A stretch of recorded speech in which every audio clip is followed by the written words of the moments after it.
Okay, and welcome back to another video on simultaneous equations. So like I said, this one's going to be a bit trickier. It's with three different variables. So now we have x, y, and z instead of just x and y. So there can be any letters again, but generally they use x, y, and z, okay?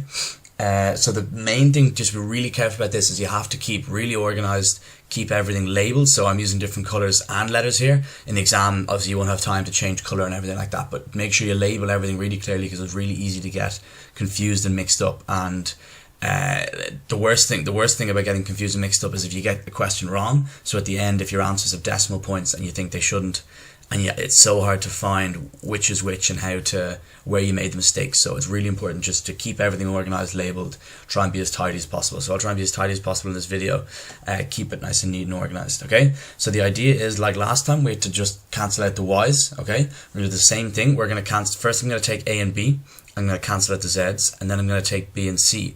I'm going to cancel out the z's, and then, with those I'll have two new equations, and I'll use those as simultaneous equations. So you'll see as I go along, but just whatever method you pick, so you can just copy whatever I do and copy that, or if your teacher did it a different way, it's going to be the same general way, but they might do A and C, or they might label them 1, 2, 3, and 4, and 5, whichever one you want to do. Just make sure you stick with your method and just practice it and have it down, because it comes up quite often, and it's easy enough to do once you have the method down. You just have to have practiced it, and hopefully don't make a mistake. It is easy to make a mistake just because there's so much just computation to do, but you'll still get the marks for the method. So make sure you have your method right, and you shouldn't make a mistake anyway. Okay, so let's start with a and b, like I said. So a is going to be x plus y plus z is equal to 6, and then b, which is green, is going to be 2x plus y minus z is equal to 1. Okay, I'm going to fix that y. Okay, so like I said, so we're going to get rid of the z's here. So you have to just stay consistent with which variable you get rid of. So we're going to get rid of z's. Okay, so since there's a plus z and a minus z, we can cancel those straight away. We can add the bottom. I'm going to do the new one in yellow. Okay, and we're going to call this d. So it's going to be 3x. We're going to add the 2, sorry. Add these two. It's going to be x plus 2x is going to be 3x. It's going to be 2y, because y plus y. And this here is going to give us 7. Okay, so this is D, this is equation D, that's handy out. We're going to go to the next one. We're going to use B and C this time. So go back to green. I'm going to write B over here, sorry. B, again, is 2x plus y minus z is equal to 1. And then C is going to be red. We're going to have C, which is 4x minus 3y plus 2z, and that's what I mean if you watch the intro video, just about 2's and z's. This is really important to make sure you cross your z's, or else you can get confused. Obviously that's not a very well drawn 2, but just make sure you cross your z's, because this is a nightmare if you have to look back through all this maths and try to find one little mistake just to find you forgot to cross your z and got it confused with the 2. Okay, so again, I'm going to cross these. So we're going to have to do a little bit of doctoring first. We're going to have to multiply this entire line by 2. So I'm actually going to write this again. I probably shouldn't have drawn that line across. We're going to write this again. Well, first I'm going to say in blue, this blue here, multiply by 2. Okay, and we're going to keep green for B. So now it's going to be 4x plus 2y minus 2z is equal to 2. Okay, so that's 2 multiplied by each term in B. Go back to C, and C hasn't changed, so we're just going to write it out again. 4x minus 3y plus 2z is equal to 4.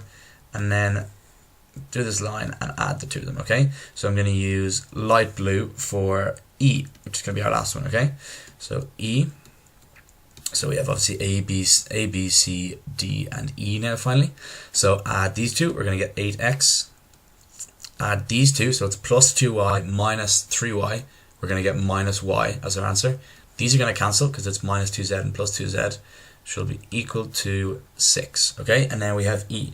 So now the next step is to put D and E together. Okay, and now since it's simultaneous equations with just two variables, we are going to find our answer for x. So we're going to cancel out either x or y, we're going to find an answer. So again, cancel out whichever happens to be the easiest. In this case, I think again it's y. I try to always just cancel out y just to keep consistent, even if it's a little bit more difficult, just so you know exactly what your method is and you don't get confused. Then 8x minus y is equal to 6. So we're going to have to multiply this by 2. I'm going to do this in purple. Just multiply this by 2. Okay, multiply this entire line. So then it'll be minus 2y, and we'll be able to cancel here. So write these one more time.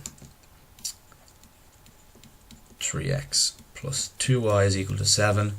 And then, give me a second here, I'll just correct this. Here we go. We're going to have, okay, by 2. So that's 16x minus 2y. Sorry, that looks very like a z. But again, I haven't crossed it, so it's not a z. Always just think like that. And 12. And then we're going to draw our line. We're going to add them.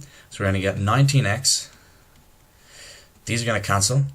Is equal to 19. So this should be handy enough. X is going to be equal to, let's write this out. X is equal to 1. Actually, wait, I'm going to write all the answers in this purple shade here. X is equal to 1. Put our little box around it, okay? So now again, we're going to have to, so the idea here is we want to find the values for x, y, and z, okay? So we should get answers for all of them. So we have our x is equal to 1. I'm going to put that back into, which one's going to be easier? Into e, okay? So let me just draw out, I'm going to draw e again over here. So we're going to have, so e is going to be 8x minus y is equal to 6. That's going to be 8 multiplied by 1 minus y is equal to 6. And the reason 1 is because we have x is equal to 1 over here. So it's going to be 8 minus y is equal to 6. Minus y is going to be 6 minus 8, which is going to be equal to minus 2. So if minus y is equal to minus 2, that means y will be equal to plus 2. Okay, so plus y is equal to plus 2. Okay, so that's our second one. And now we're going to go back to the very start. We have to put x is equal to 1 and y is equal to 2 into one of these, whichever one's easiest, which I think is going to be this one. So I'm going to write a down here in orange. X plus y plus z is equal to 6. So that's going to mean that 1 plus 2 plus z is equal to 6. So 3 plus z is equal to 6. Nope, I'm going to do purple like I said. Okay, just ignore that little bit there. We're going to have z is equal to 3.